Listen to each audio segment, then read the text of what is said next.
अब आगे बढ़ते हैं। हमारे साथ बिग मार्केट वॉइसेस में बातचीत करने के लिए दीपक शेनॉय जुड़े हैं, जो कैपिटल माइंड .in के फाउंडर और सीईओ हैं।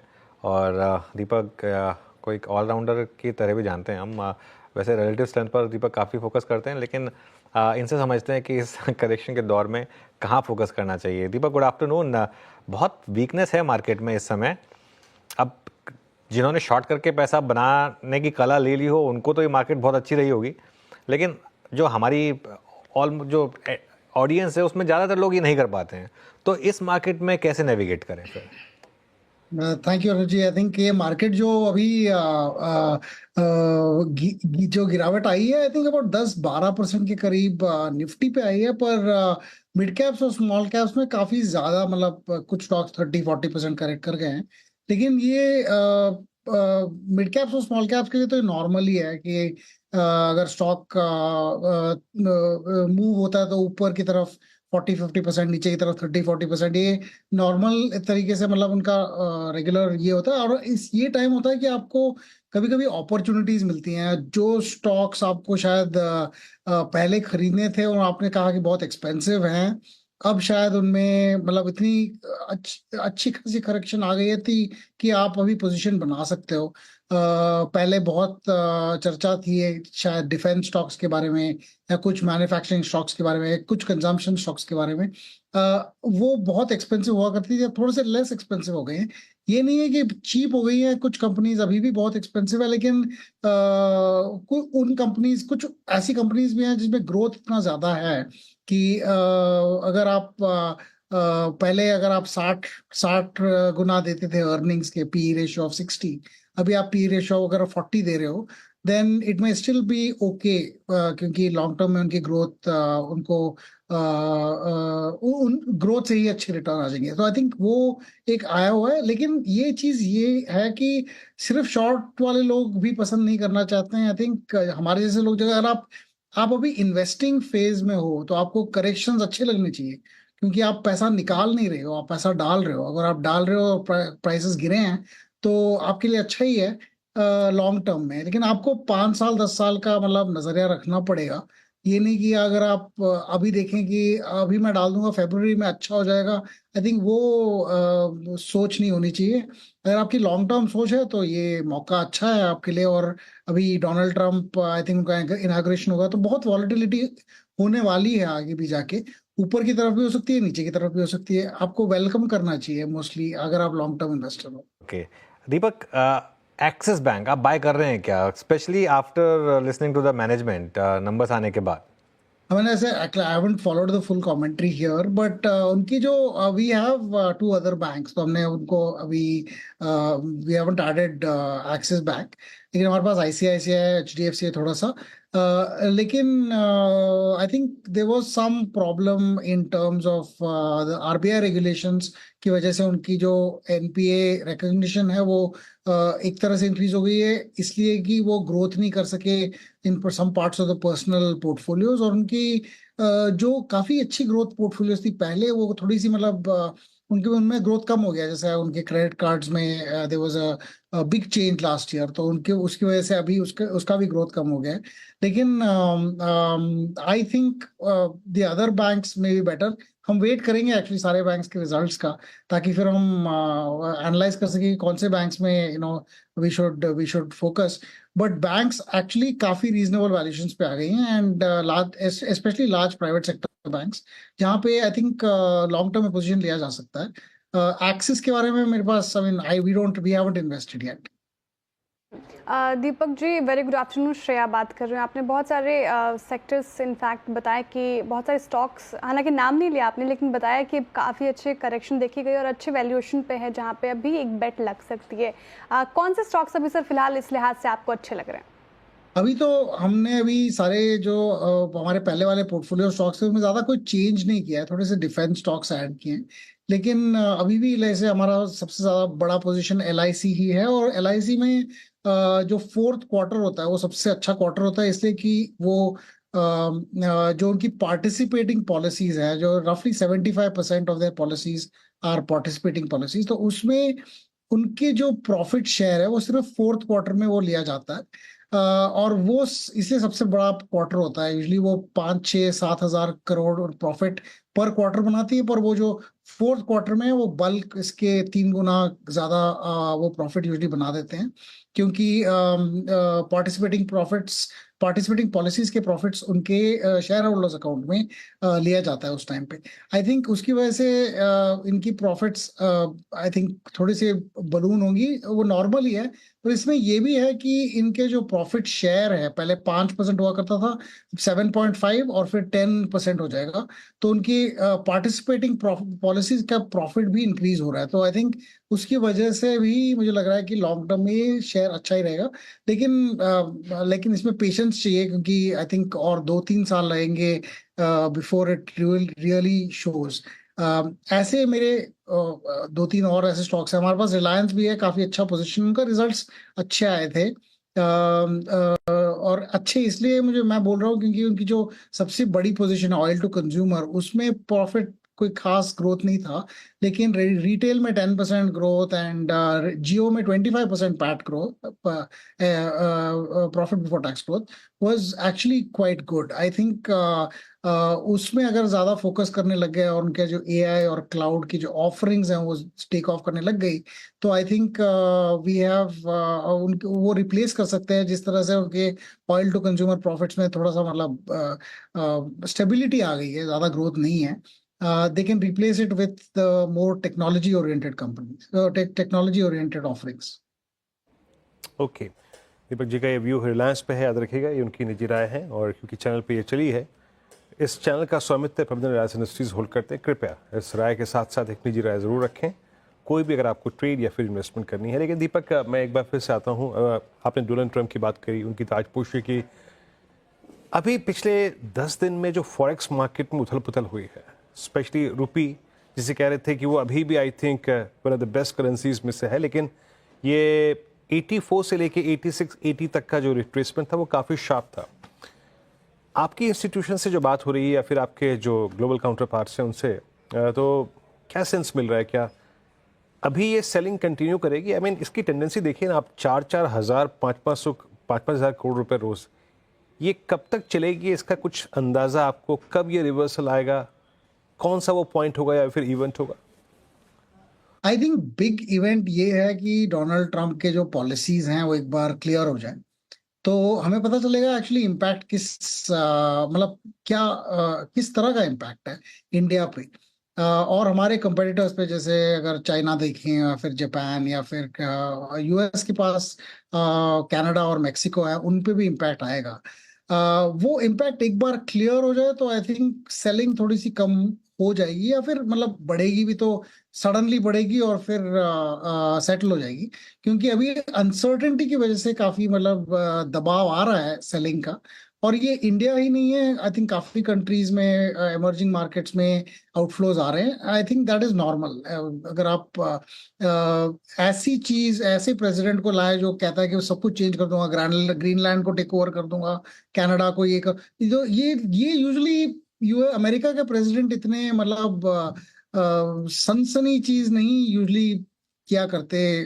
तो आई थिंक लोगों को डर भी लग रहा है कि किस तरह से अगर इस तरह से अगर वो कुछ चेंज कर दें तो शायद इकोनॉमी चेंज हो सकता है। बट आई यूजुअली अगर आप देखें, लोग बोलते कुछ हैं, करते कुछ और हैं।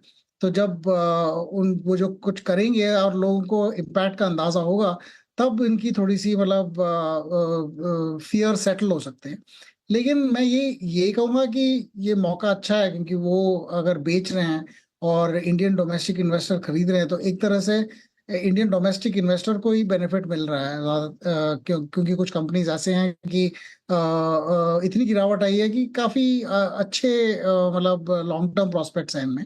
लेकिन ये भी है कि डॉलर का जो दबाव है अभी, वो इसलिए है कि आरबीआई ने अपना स्टांस चेंज कर दिया। जो पहले आरबीआई कहती थी कि हम इसको स्टेबल रखेंगे, उन्होंने स्टेबिलिटी को थोड़ा सा स्टेबिलिटी से थोड़ा सा दूर निकल गए हैं। वो कह रहे हैं कि अब स्टेबिलिटी की जरूरत नहीं है, जाए डेप्रिसिएट जितना होना हो जाए।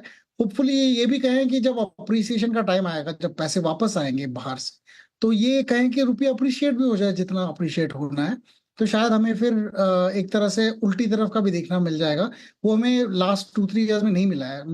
आरबीआई ने रुपये को अप्रिशिएट नहीं होने दिया है। तो एक बार अप्रिसिएशन का भी टाइम आएगा तो शायद अप्रिशिएट। अब आप कह रहे थे कि आप इंडियन डॉलर ने सबसे अच्छा किया है। आप 10 या 15 साल का रिकॉर्ड देखिए अगर, तो India is one of the worst. सिर्फ ब्राजील हमसे वर्स्ट है शायद, क्योंकि उनके जो उनका इन्फ्लेशन हमसे बहुत ज्यादा था।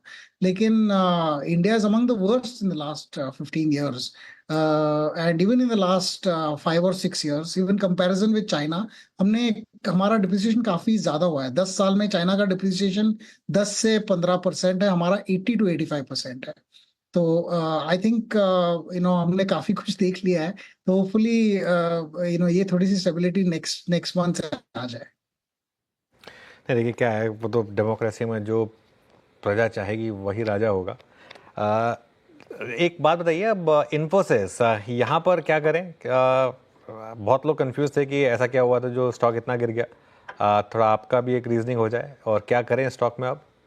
अनुज ji, I am sorry, we can't comment on Infy. अच्छा, हाँ, भूल गया था मैं, आप इन्फोसिस पर किसी रीजन से आप कमेंट नहीं कर पाते हैं। चलिए, तो इन्फोसिस की बात छोड़ देते हैं, किसी और स्टॉक की बात करते हैं। कल्याण ज्वेलर्स में क्या हो रहा है दीपक जी? हाँ, ये काफी न्यूज में है अभी। आई थिंक स्टॉक तो काफी मतलब अच्छा कर रही थी पहले। आई थिंक जो प्रोमोटर्स ने, उन्होंने स्टेक भी खरीदा था एक पीई फंड से 530 के करीब।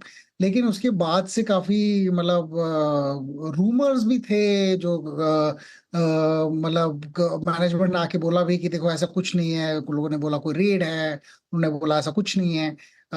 थोड़े से उनके चेंजेस आए थे, और वो चेंजेस एक्चुअली उनके लिए अच्छी हैं कि अगर आप फ्रैंचाइज ले रहे हो तो पहले कैपेक्स कल्याण लिया करता था, और अभी कल्याण कह रहे हैं कि आप फ्रैंचाइजी लोगे तो कैपेक्स भी आप ही रखोगे और इन्वेंट्री भी का कॉस्ट भी आपका ही होगा। इट इज नॉर्मल कि अगर जब ब्रांड का पावर बढ़ जाए तो वो ऐसी डिमांड्स कर सकते हैं, और लोग करते भी हैं। मतलब ये भी करते हैं कि एक्सपेंशन में ये बिल्कुल जायज है। लेकिन आई थिंक उसका इम्पैक्ट स्टॉक प्राइस पे बिल्कुल नहीं आया है। स्टॉक प्राइस गिरती जा रही है। तो हमारे पास बाय द वे थोड़ी सी पोजीशन है इसमें, so there is one of our portfolios has it.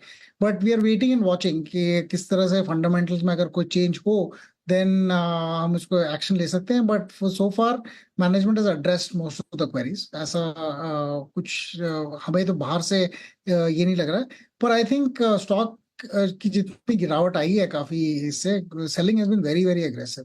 So we have to wait for results to see how whether there's any fundamental changes, but I don't think there's any major मतलब rumours की वजह से काफी changes हुए हैं, और हम उसको ध्यान में रखते हैं। ये नहीं कि हम बोल दें कि सब झूठ है या सब कुछ ये है, बट ये आई थिंक रिजल्ट के बाद एक और कॉन्फ्रेंस कॉल के बाद ही पता चलेगा क्या सिचुएशन क्या है।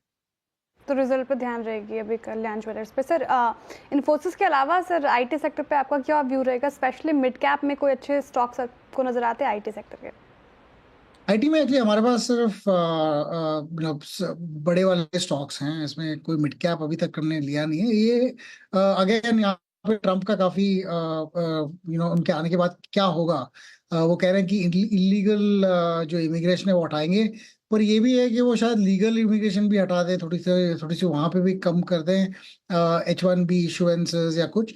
लेकिन मुझे लग रहा है लॉन्ग टर्म में इसमें इंडिया का बेनिफिट ही होगा। अगर वहां पे लोग नहीं मिल रहे हैं और उनको हायर किया जा रहा था H1B के जरिए, लोग वहां से सिर्फ यहाँ ऑफशोर करेंगे, क्योंकि यहाँ हमारे पास लोग काफी हैं जो काम करने के लिए रेडी हैं। एआई का थोड़ा इम्पैक्ट होगा जरूर, लेकिन मुझे ये लगता है कि इवेंचुअली एआई का काम भी वो इंडियंस को ही सौंपेंगे।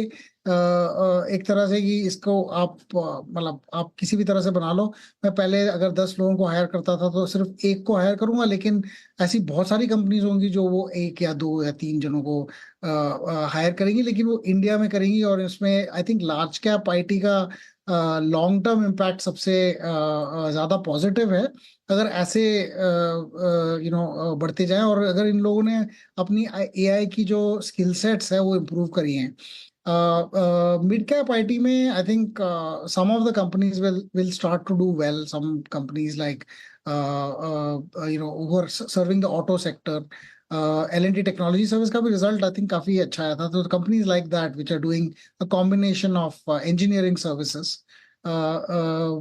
हमारे पास वहां पे अभी कोई पोजीशन नहीं है, वेट कर रहे हैं कि सारी कंपनीज एक बार रिजल्ट आ जाए तो फिर हम we can take a bigger position. But Trump के पॉलिसीज पे हमारा स्टांस भी डिपेंड करेगा, क्योंकि वो काफी कुछ चेंज कर सकते हैं, इसलिए हम वेट करके देखेंगे। एक हफ्ता ही तो है, अब देखते हैं क्या होगा।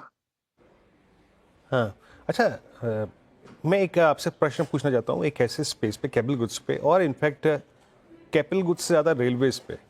आप देखिए, मेरे ख्याल से लास्ट मार्च से रेलवेज में काफ़ी धीमापन है, क्योंकि चुनाव आ गए, फिर आचार संहिता, और आई थिंक उसके बाद से ही हमने बहुत सारी कंपनियों की जो कमेंट्रीज सुनी रिगार्डिंग देयर रेलवे ऑपरेशंस। मेरे ख्याल से कुछ कंपनियों ने अपने रेलवे कारोबार को बेच भी दिया।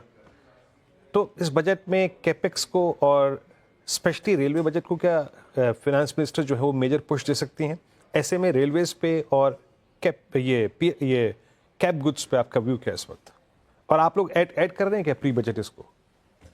प्री बजट तो नहीं, I think way still waiting, लेकिन हमने भी काफी अपनी पोजीशन थोड़ी सी कम करी हैं रेलवेज में स्पेसिफिकली, क्योंकि स्टॉक्स कुछ ज्यादा बढ़ गए थे। लेकिन अभी कैपिटल गुड्स में ये है कि गवर्नमेंट की जो स्पेंडिंग है वो ठीक तरह से वापस आई नहीं है इलेक्शन के बाद से।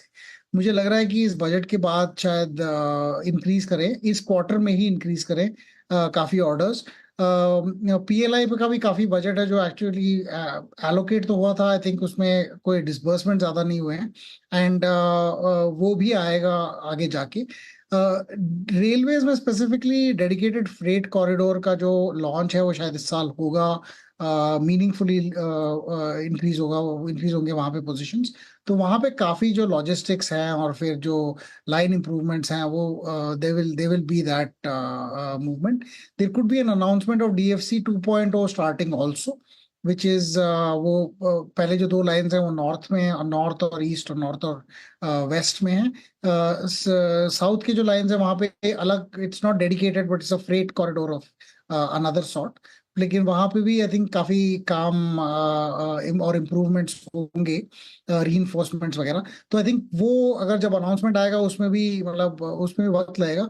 एक चीज ये है कि कुछ स्टॉक्स काफी ज्यादा भाग गए थे, आई थिंक वो थोड़े से करेक्ट होके नॉर्मलाइज्ड अर्निंग्स ग्रोथ पे आई हैं। I think that correction is good, but then if the announcements are good we will buy more. ये हमारा बिल्कुल सीधा ये वेट करेंगे बजट का कि उस पे क्या हो। Capital goods long term I am very positive. आप ट्रांसफार्मर्स देखें या फिर आप कोर इंफ्रास्ट्रक्चर देखें, बहुत सारा आई थिंक ग्रोथ है यहाँ पे। इंडिया ने अभी तक जितना खर्च किया वो इन द लास्ट 5-10 years उससे 2 times या 3 times शायद खर्च करेगी in the next 5 or 10 years। So lot of scope for improvement. अगर आप पोर्ट्स देखिए, अगर आप रोड्स देखिए, रेल देखिए, एयरपोर्ट्स देखिए, सारे में I think lot of solid improvements coming. Deepak, बहुत बहुत शुक्रिया, आप इस कार्यक्रम में शामिल हुए, सभी सेक्टर्स पे अपनी राय रखी आपने, स्पेशली प्री बजट कमेंट्स, और शुक्रिया and have a nice weekend. ये सप्ताह